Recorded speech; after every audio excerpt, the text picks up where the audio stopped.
नमस्कार मित्रांनो, मी सुरेखा पुन्हा एकदा स्वागत करते हितगुज या चॅनलवर. मित्रांनो, मागच्या व्हिडिओमध्ये आपण पाहिलं होतं की कोणत्याही गव्हर्नमेंट स्कीम अंतर्गत बिझनेस लोन अप्लाय करण्यासाठी तुमच्याकडे प्रभावी असा बिझनेस प्लॅन असणं आवश्यक आहे. सो आपण बघितलं होतं की बिझनेस प्लॅन म्हणजे काय, त्याची वैशिष्ट्ये काय आहेत आणि प्रभावी बिझनेस प्लॅन बनवताना कोणकोणते महत्त्वाचे मुद्दे त्यात समाविष्ट असायला हवेत हे आपण मागच्या व्हिडिओमध्ये पाहिलं होतं. आज आपण बघणार आहोत त्याचाच पार्ट 2 ज्याच्यामध्ये आपण बघणार आहोत की अजून कोणते महत्त्वाचे मुद्दे आहेत जे प्रभावी बिझनेस प्लॅन तयार करताना त्याच्यामध्ये समाविष्ट असायला हवेत. त्या व्यतिरिक्त अशा कोणत्या गोष्टी आहेत ज्याच्यावरती आपल्याला लक्ष केंद्रित करायचं आहे आणि अशा कोणत्या गोष्टी आहेत ज्या आपल्याला बिझनेस प्लॅन बनवताना टाळायच्या आहेत. अजून बरंच काही, तर चला तर सुरुवात करूया. 5वा महत्त्वाचा मुद्दा आहे ऑपरेशनल प्लॅन.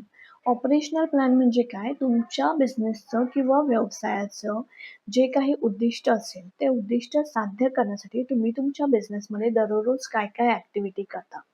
त्या ॲक्टिव्हिटी म्हणजेच तुमचा ऑपरेशनल प्लॅन. फॉर एक्झाम्पल, आता मी मागच्या व्हिडिओमध्ये म्हटलं होतं, की माझं मॅन्युफॅक्चरिंग युनिट आहे.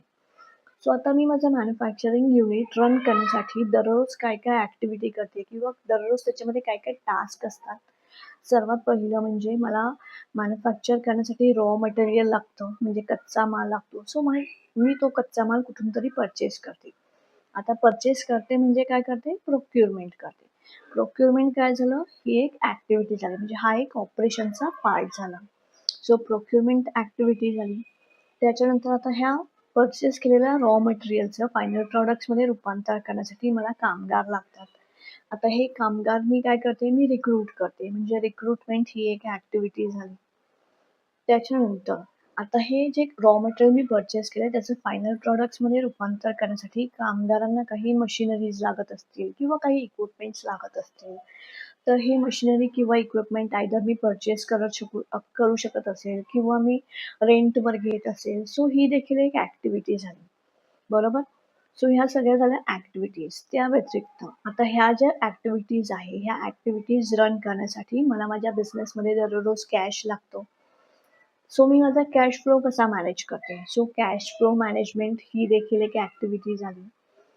सो ह्या ज्या सर्व काही ॲक्टिव्हिटीज आहेत, ह्या ॲक्टिव्हिटीज म्हणजेच झालं तुमचं ऑपरेशनल प्लॅन. सो तुमच्या व्यवसायामध्ये तुम्ही दररोज तुमचा बिझनेस रन करण्यासाठी काय-काय ॲक्टिव्हिटीज करता? त्या ॲक्टिव्हिटीजची माहिती तुम्हाला तिथं ऑपरेशनल प्लॅनमध्ये द्यायची आहे. प्रोक्युरमेंट करत असाल, तर प्रोक्युरमेंट तुम्ही कुठून करता? कोणकोणते वेंडर्स आहेत तुमच्याकडे? काय बेसिसवरती करता? तुमचं कॅश फ्लो मॅनेजमेंट कसं करता? या सर्व गोष्टींची माहिती तुम्हाला तिथं द्यायची आहे. हा झाला तुमचा ऑपरेशनल प्लॅन. 6वा महत्त्वाचा मुद्दा आहे तुमची मॅनेजमेंट टीम. आपण पाहिलं होतं की कंपनी ओव्हरव्ह्यूमध्ये तुम्ही तुमच्या की पर्सन्सची माहिती मेन्शन केली होती, बरोबर? आता इथं तुम्ही काय करणार आहात? तुम्ही जे की पर्सन्स तिथं मेन्शन केले होते त्यांची डिटेल माहिती इथं मेन्शन करणार आहात. ज्याच्यामध्ये कोणकोणते मुद्दे तुम्ही लिहिणार आहात? सर्वात पहिलं म्हणजे त्यांचं एज्युकेशनल क्वालिफिकेशन, म्हणजे त्यांची शैक्षणिक पात्रता. त्याच्यानंतर त्यांचा एक्सपिरियन्स म्हणजेच त्यांचा अनुभव काय आहे? आयदर व्यवसायामधला अनुभव असू शकतो किंवा नोकरीतील अनुभव असू शकतो. जे काय असेल ते तुम्ही तिथं मेन्शन करणार आहात. त्याच्यानंतर असणार आहे, सध्याच्या तुमच्या व्यवसायामध्ये ते काय रोल प्ले करत आहेत. सो त्याची माहिती तुम्ही इथं मेन्शन करणार आहात. सो तुमच्या बिझनेसमध्ये जी कोणी कोर मॅनेजमेंट टीम असेल त्या सगळ्यांची माहिती तुम्ही इथं मेन्शन करणार आहात. 7वा आणि खूप महत्त्वाचा मुद्दा म्हणजे तुमचं फायनान्शियल प्रोजेक्शन. मी आधीही म्हटलं होतं की फायनान्शियल प्रोजेक्शन्स हे नेहमी रिसर्च आणि ॲनालिसिसच्या बेसिसवर तुम्हाला सबमिट करायचे आहेत. यात तुम्ही काय करणार आहात? तुमच्या मागच्या 3 ते 5 वर्षांचे फायनान्शियल डॉक्युमेंट्स असतात. त्यांच्या बेसिसवरती तुम्ही तुमच्या पुढच्या 3 ते 5 वर्षाच्या फायनान्शियल प्रोजेक्शन्स मेन्शन करता. आता यात काय करता तुम्ही? तुमचे 3 ते 5 वर्षाचे फायनान्शियल डॉक्युमेंट्स काय-काय असतील? बॅलन्स शीट असू शकतं, प्रॉफिट अँड लॉस अकाउंट असू शकतो, तुमचं कॅश फ्लो स्टेटमेंट असू शकतं, इन्कम स्टेटमेंट असू शकतं. हे सगळे डॉक्युमेंट्स तुम्ही रिव्ह्यू करणार आहात. त्याच्यामध्ये तुम्ही तुमचं सेल्स टर्नओव्हर बघणार आहात. तुमचं सेल्स टर्नओव्हर मागच्या 3 ते 5 वर्षामध्ये ग्रो झालेलं आहे, की ते समान आहे, म्हणजे स्टेडी आहे किंवा वर-खाली होत आहे. सपोज ग्रो होत असेल, तर किती पर्सेंटेजने दरवर्षी ते ग्रो होत आहे. वर-खाली होत असेल, तर किती पर्सेंटेजने डिफरन्स होत आहे खाली येण्यामध्ये, वरती जाण्यामध्ये. ह्या सर्व गोष्टींचं तुम्हाला ॲनालिसिस करायचं आहे. त्याच्यानंतर स्टेडी असेल, सो मागच्या किती वर्षापर्यंत तो स्टेडी आहे आणि त्याच्यामध्ये तुम्ही ग्रो कधी एक्सपेक्ट करू शकता? अजून किती वर्षामध्ये तुम्ही तुमचं जे ब्रेक इव्हन एनालिसिस आहे किंवा ब्रेक इव्हन पॉइंट आहे तो मॅनेज करायला तुम्हाला अजून किती वर्ष लागणार आहे. या सर्व गोष्टींचा तुम्हाला थोडासा अभ्यास करायचा आहे आणि त्या बेसिसवरती तुम्हाला फ्युचरमध्ये तुमच्या बिझनेसमध्ये किती पर्सेंटेज ऑफ ग्रोथ एक्सपेक्टेड आहे किंवा तुम्ही किती पर्सेंटेज ऑफ प्रॉफिट एक्सपेक्ट करू शकता. हे सर्व जे अंदाज आहेत ते तुम्हाला द्यायचे आहेत. हे सर्व अंदाज देताना तुम्हाला तिथं तुमचे सपोर्टिंग डॉक्युमेंट्स देखील सबमिट करावे लागतात. जसं मी आधी म्हटलं होतं, की तुम्हाला तुमचं फायनान्शियल स्टेटमेंट द्यायचं आहे, कॅश फ्लो स्टेटमेंट द्यायचं आहे, ब्रेक इव्हन एनालिसिसचं स्टेटमेंट असतं ते द्यायचं आहे आणि की रेशिओज जे काही असेल त्यांचं डॉक्युमेंट्स तुम्हाला तिथं सबमिट करायचं आहे. म्हणजे सगळे पुरावे देखील तुम्हाला तिथं सबमिट करायचे आहे. प्रोजेक्शन्स हे खूप महत्त्वाचे आहेत, कारण हे तुम्हाला लोन देणाऱ्या व्यक्तीला तुमच्या बिझनेसमध्ये किती ग्रोथ आहे त्याचा अंदाज देतात. सो त्यामुळे हे डॉक्युमेंट्स बनवताना किंवा हा अंदाज किंवा रिसर्च करताना खूप काय म्हणतात त्याला शांतपणे आणि सर्व व्यवस्थितरित्या चौकशी करूनच तिथं द्यायचं आहे. काही अवास्तव किंवा अवाजवी असं फिगर्स तिथं मेन्शन करायचं नाही आहे. 8वा महत्त्वाचा मुद्दा आहे फंडिंग रिक्वेस्ट आणि त्याचं युटिलायझेशन. म्हणजेच तुम्हाला किती लोन लागणार आहे ते आणि त्याचं वापर तुम्ही कसा करणार आहात ते. आता हे लिहिताना नेहमी लक्षात ठेवायचं आहे, की वर नाही लिहायचं आहे. म्हणजे मला 15,00,000चं लोन हवं आहे बिझनेस रन करण्यासाठी वगैरे असं काही द्यायचं नाही आहे. तुम्हाला त्याचं डिटेलमध्ये माहिती द्यायची आहे. सपोज तुम्हाला 20,00,000चं लोन हवं आहे. सो हे 20,00,000 मी कशासाठी यूज करणार आहे, त्या सर्व ॲक्टिव्हिटीजची लिस्ट मला तिथे द्यायची आहे. सपोज आता मी 20,00,000चं लोन घेत आहे, तर 20,00,000पैकी मला ₹5,00,000 काय म्हणतात त्याला रॉ मटेरियल परचेस करण्यासाठी लागणार आहे. ₹5,00,000 मला मशिनरी परचेस करण्यासाठी लागणार आहे. ₹5,00,000 मी नवीन जागा घेत आहे. ती जागा घेण्यासाठी मला काही रेंट द्यावा लागणार आहे किंवा मला काही सिक्युरिटी डिपॉझिट सबमिट करावं लागणार आहे. त्याच्यासाठी लागणार आहे. इतर ₹5,00,000 मला जे काही डे टू डे एक्सपेन्सेस असतात बिझनेसच्या ऑपरेशन्स रिलेटेड ते मॅनेज करण्यासाठी लागणार आहे.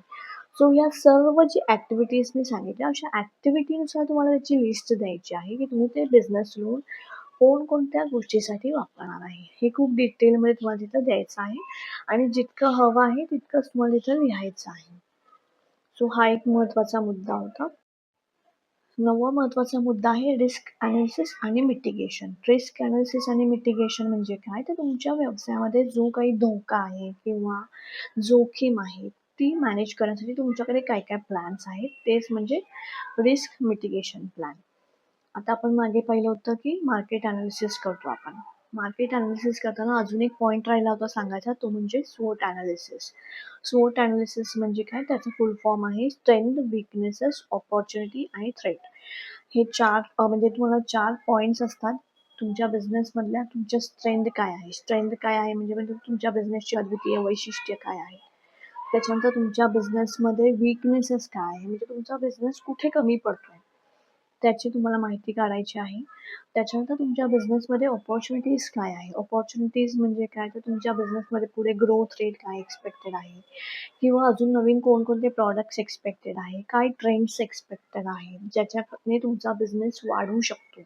म्हणजे तुमच्या बिझनेससाठी अजून काय अपॉर्च्युनिटीज आहेत, त्या तिथं तुम्हाला मेन्शन करायच्या असतात.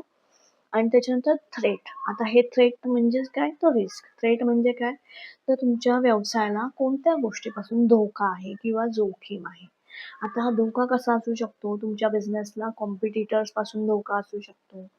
तुमच्या बिझनेसला नवनवीन येणाऱ्या रोजचे ट्रेंड्स जे असतात मार्केटमध्ये त्याच्यापासून धोका असू शकतो. सो हे जे सगळं झालं, ह्या सर्वांचं जेव्हा तुम्ही स्वोट ॲनालिसिस करता, तेव्हा तुम्हाला हे थ्रेट्स जो पॉइंट्स असतो, त्या थ्रेट्समध्ये तुम्हाला तुमच्या बिझनेसमध्ये कोणकोणते रिस्क आहेत त्यांची लिस्ट मिळते. या थ्रेट्सची जी लिस्ट आहे म्हणजे तुमच्या रिस्कची जी लिस्ट आहे, ती रिस्क तुम्ही ॲनालिसिस करता आणि मग ते मिटिगेट करण्यासाठी म्हणजे ते रिस्क टाळण्यासाठी किंवा त्या रिस्कला सामोरे जाण्यासाठी तुमच्याकडे काय प्लॅन आहे तयार. ह्या सर्व प्लॅन्सचं जे लिस्ट आहे किंवा ह्या सर्व प्लॅन्सची माहिती जी आहे ती तुम्हाला तुमच्या बिझनेस प्लॅनमध्ये इन्क्लूड करायची आहे.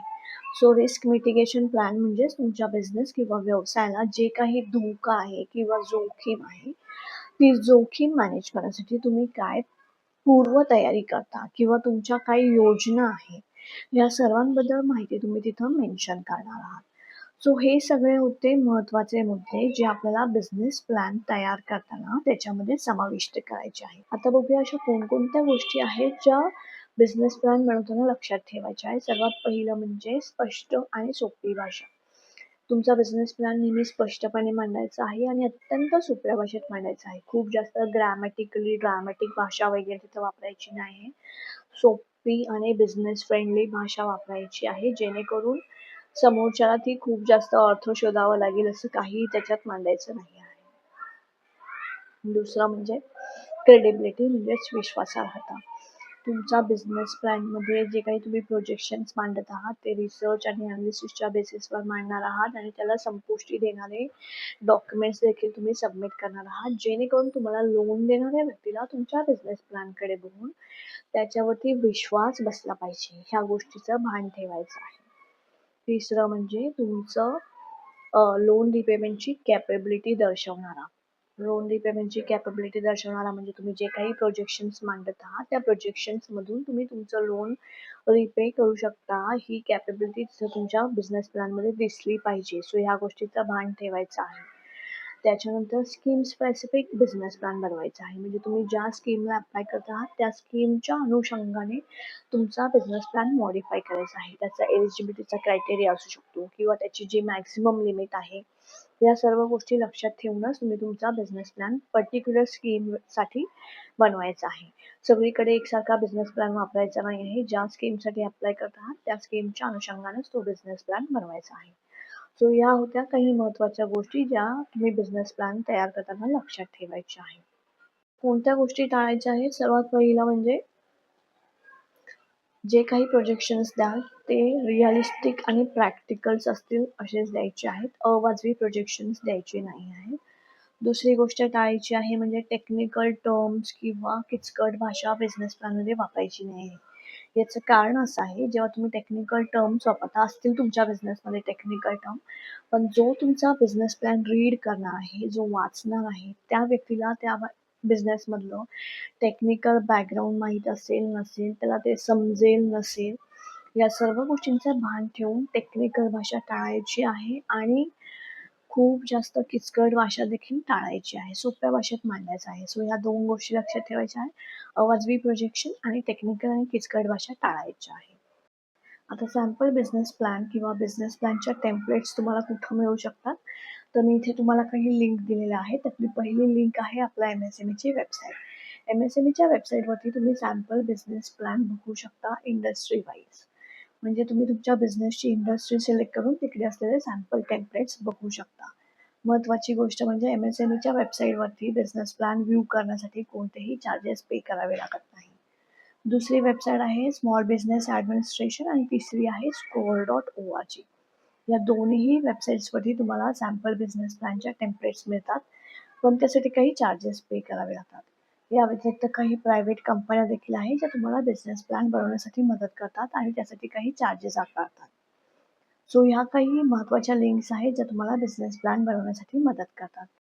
सो हे होतं बिझनेस प्लॅनबद्दल. तुम्हाला जर मागच्या आणि आजच्या व्हिडिओमध्ये काहीही क्वेरीज किंवा शंका असतील तर तुम्ही मला कमेंट करून विचारू शकता. पुढच्या व्हिडिओमध्ये आपण अजून नवीन विषयावरती चर्चा करणार आहोत. तोपर्यंत नमस्कार.